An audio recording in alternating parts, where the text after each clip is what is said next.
Right, this is the latest update on the roller. Started tapping holes out now for all the side covers.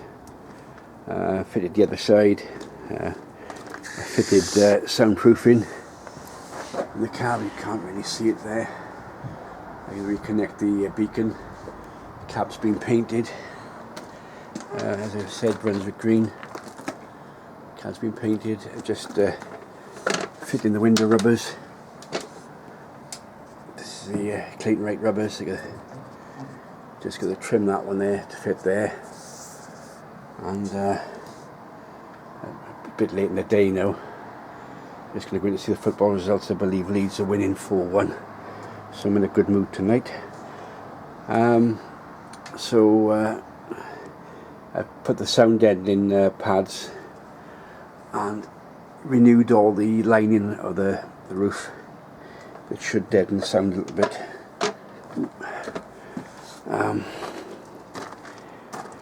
So I fitted the side covers now. They've been sprayed Brunswick green on the inside.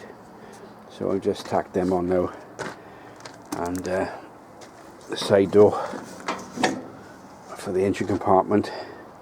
It's all been cleaned out and adjusted so it'll fit nice and snug.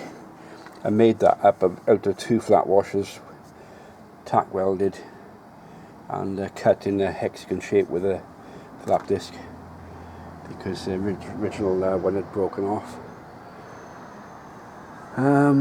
So basically the next step now, I've got all the measurements for the Yo & Sons sign writing. That will be so I've put down a bit of paper. The chap's been up and already take photographs of it and the dimensions, so that will be replicated. I put a rubbing strip, if you can see it at the top. I put a rubbing strip and up on the top there, cut up from some door seal, so that will stop any vibration of the door. The door's been cleaned up, as you can see, it's gleaming now.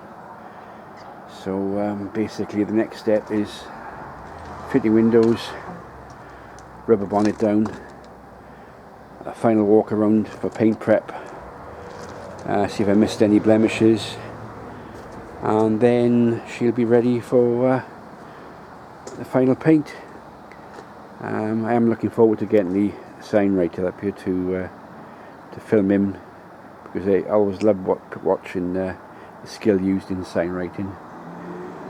A hell of a lot of work's gone into this machine, a lot of hours and a lot of gas and propane warming things up, so it's all worth it. She's going to be a cracker when she's done. As I said last week, that's the final colour, which is like a Chrysler, I think it's ocean blue or something like that. It's their colour, and it's basically going round and round until I'm happy. Then she'll have the final paint. I'm contemplating taking that section, and the 2 doors, engine cover doors, to a paint shop so I can paint them there in better conditions. But in the meantime, I've got to sort of tap these holes here for new bolts going to go in, and I got the mat to go in inside as well, and the seat to clean up, and then she's ready. The Perkins 3152 runs sweet as a nut. As you can see, she's got very low engine hours. The engine hours are very low. I just hope I can do the machine justice and get it back to when it was delivered from Aveling's all those years ago, 1977, 1978. So till next time, this is a report for the second week in September 2020. So till next time.